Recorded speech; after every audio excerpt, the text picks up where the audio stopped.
نورة، تقولي ايه للعملاء الجداد اللي بيقولوا ان الزيوت شعرهم ما بيجيش على الزيوت؟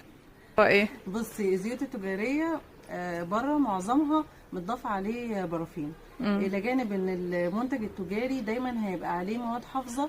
يعني للأسف ان معظم المواد الحافظة بيستخدموا البروبيدين، وده باعتراف كل التجار لانه ارخص مادة حافظة في السوق.